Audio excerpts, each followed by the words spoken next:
করেন। আল্লাহর হাবিবকে বলেছিল, ইয়া রাসূলুল্লাহ, আমরা দোয়া কিভাবে করব? তিনি দুইটা শব্দ দিয়ে বলেছেন, এমন দুইটা বাক্য তোমাদেরকে আমি বলি যে দুইটা বাক্যর মধ্যে দুনিয়া সব এবং আখিরাতের সব আছে। আমরা দোয়া করব কি, আল্লাহ তাআলা আমাদের এই দেন সেই দিন আপনি করেন, কিন্তু মূল দোয়াটা করবেন দুনিয়া এবং আখিরাতের সফলতা দেন। আল্লাহ যদি দুনিয়াতে আপনার সফলতা দেয়, আবার আখিরাতেও সফলতা দেয় স্বল্পতার মধ্যে, আমাদের কি কোনো কষ্ট আছে? কোনো কষ্ট নাই। এজন্য আমাদের দোয়ার সিস্টেম হবে দুনিয়া এবং আখিরাতের সফলতা দেন। জিলহজ মাসের দ্বিতীয় নাম্বার কাজ হচ্ছে ফরজ ও নফল সালাতগুলির খুব গুরুত্বের সাথে আদায় করা। বিশ্বনবীর দরবারে সাহাবায়ে কেরাম প্রশ্ন করল, গো আল্লাহর নবী, আমরা তো ইবাদত করার ক্ষেত্রে অনেক ভুল ত্রুটি করে ফেলি, অনেক সময় আমাদের ফরজ নামাজ চলে যায়।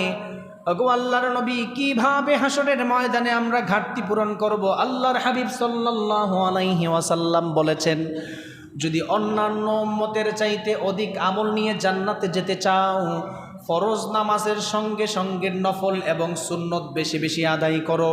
যেই গ্যাপ রয়েছেন সেই গ্যাপ এই নফল এবং সুন্নতের মাধ্যমে ফিল আপ করে আল্লাহ বান্দাকে জান্নাতে ঢুকাবেন। সুবহানাল্লাহ। জিলহজ মাসের দ্বিতীয় নাম্বার আমল কি? এই 10 দিন সুন্নত এবং নফল বেশি বেশি আমরা পড়ব। আমরা তো উচিত নামাজই পড়তে চাই না, সুন্নত নফল এখন বিলুপ্ত হয়ে গেছে। যেমন দেখেন, এখানে জুমার নামাজ পড়ার পরে যে 4 রাকাত পরবর্তী যে সুন্নত আছে, এটা অনেক মানুষ জানে না। দোয়া শেষ, হাঁটা বাড়িতে। এমন একটা অবস্থা, এমন একটা জমানায় আমরা উপনীত হয়েছি, নফল এবং সুন্নতের কোনো গুরুত্ব নাই। অথচ আল্লাহর হাবিব সাল্লাল্লাহু আলাইহি ওয়াসাল্লাম কি বলেছেন দেখেন, যে মানুষগুলি নফল এবং সুন্নত পড়ে হাসরের ময়দানে কোনো কারণে যদি সে গ্যাপে পড়ে যায়, আল্লাহ তাআলা নফল এবং সুন্নতের মাধ্যমে এটা গ্যাপ ফিল আপ করবে। ফিল আপ করে আল্লাহ ওই বান্দাকে জান্নাতে ঢুকাবে। আল্লাহ তাআলা চাইতে ইচ্ছা করে কোনো বান্দাকে জাহান্নামে দিবে না। 1 কিঞ্চিত পরিমাণ সুযোগ থাকলে আল্লাহ বান্দাকে জান্নাতে দিবেন। সুবহানাল্লাহ। আল্লাহ শুধু বাহানা খুঁজবেন, তুই খুঁজা বাইর কর, তুমি বের করো তোমার সমস্যা কি, কোন জায়গায় কি, একটু বের করে আমার কাছে আনো, আমি মাফ করবো। কিন্তু কিছু হতভাগা উম্মত আছে, সেদিন তার 1 কিঞ্চিত পরিমাণও আল্লাহর কাছে আমল নিয়ে দাঁড়াতে পারবে না। একদিন আল্লাহর হাবিব সাল্লাল্লাহু আলাইহি ওয়াসাল্লাম হাসতেছেন। সাহাবায়ে কেরাম বলল, ইয়া রাসূলুল্লাহ, হাসেন কেন আপনি? একা একা জিবরাইল কি আসছে নাকি আপনার কাছে, কোনো কথা বলছে? না, আমি শুধু ভাবতেছি যে আল্লাহ তাআলা তার বান্দার সাথে যেদিন বলবে যে বান্দা তুমি খুঁজে নিয়ে আসো কারো দিকে একটা আমল, আমি তোমাকে জান্নাত দিব, বান্দাটা সেদিন ছোটাছুটি করবে।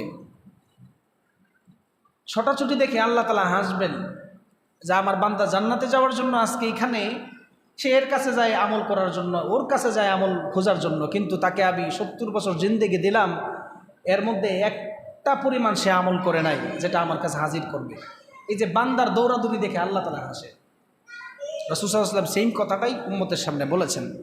দেখুন, আল্লাহর হাবিব সাল্লাল্লাহু আলাইহি ওয়াসাল্লাম সাওবান রাদিয়াল্লাহু তাআলা আনহু থেকে বর্ণিত যে রাসূল সাল্লাল্লাহু আলাইহি ওয়াসাল্লাম কথাটি বলেছেন, সাওবান রাদিয়াল্লাহু তাআলা আনহু শুনেছেন যে তুমি বেশি বেশি সেজদা করো, যেই সেজদা করো, যেই সেজদার মাধ্যমে আল্লাহ তাআলার সাথে তোমার সম্পর্ক দিন দিন উন্নত হয়। সুবহানাল্লাহ। সাওবান রাদিয়াল্লাহু তাআলা আনহু এই কথাগুলি মানুষদের সামনে বলার পরে একজন সাহাবী সাওবান রাদিয়াল্লাহু তাআলা আনহুকে প্রশ্ন করলেন, রে সাওবান, সেজদা করার মাধ্যমে আল্লাহর সাথে সম্পর্ক বাড়ে, হাকিকত কি? তখন সাওবান রাদিয়াল্লাহু তাআলা আনহু বললেন, যেই মানুষগুলি নফল ইবাদত করে, ফরজ নামাজ পড়ে, যত সেজদা দেয় তত সেজদার মাধ্যমে আল্লাহর কাছে তার মর্তবা বাড়তে থাকে, গুনাহ পূজা কমতে থাকে। ওই মানুষটা যত সেজদা দিবে তার আমল ভারী হওয়ার ফলে সেই মানুষটা জান্নাতে যাবে। দ্বিতীয় নাম্বার আল্লাহ বলেছেন, ওয়া হাত্তা আনকা বিহাল খতিয়া, তার জিন্দেগীর গুনাহগুলি মাফ করে। তাহলে 1 নাম্বার আমল কি? আপনার জিলহজ মাসের 1 নাম্বার আমল তওবা করা।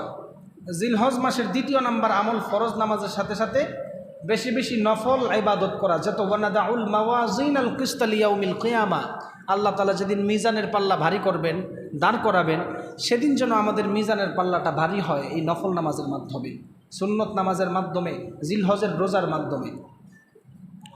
জিলহজ মাসের 3য় নাম্বার ফজিলত, 3য় নাম্বার আমল হচ্ছে আমরা বেশি বেশি রোজা রাখার চেষ্টা করব। আল্লাহর হাবিব সাল্লাল্লাহু আলাইহি ওয়াসাল্লাম কখনোই জিলহজ মাসের রোজা ছাড়তেন না। রাসূল সাল্লাল্লাহু আলাইহি ওয়াসাল্লাম কখনোই জিলহজ মাসের রোজা ছাড়তেন না। একবার সাহাবী বলল, ইয়া রাসূলুল্লাহ, জিলহজ মাসে রোজা রাখলে ফজিলত কি? আল্লাহ তাআলার আমাদের সম্পর্কে এই বিষয়ে কি বলেছেন আপনি বলেন। তখন সাহাবাই কেরামদেরকে আল্লাহর হাবিব সাল্লাল্লাহু আলাইহি ওয়াসাল্লাম বলেছেন, যেই ব্যক্তি আল্লাহর রাস্তায় একদিন রোজা রাখবে, এই একদিনের রোজার বিনিময়ে তার চেহারাকে জাহান্নামের আগুন থেকে 70 খারিফ রাস্তা দূরে রাখবে। সুবহানাল্লাহ।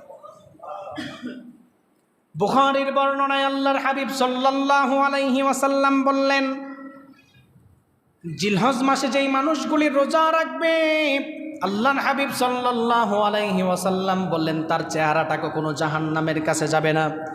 মান সামা ইয়াওমান ফি সাবিলিল্লাহি বা'দাল্লাহু ওয়াজহাহু আনিন নারি 70 খরিফান। রোজা রাখার কারণে, নামাজ পড়ার কারণে ওই মানুষটার চেহারার মধ্যে জাহান্নাম কখনো স্পর্শ করবে না।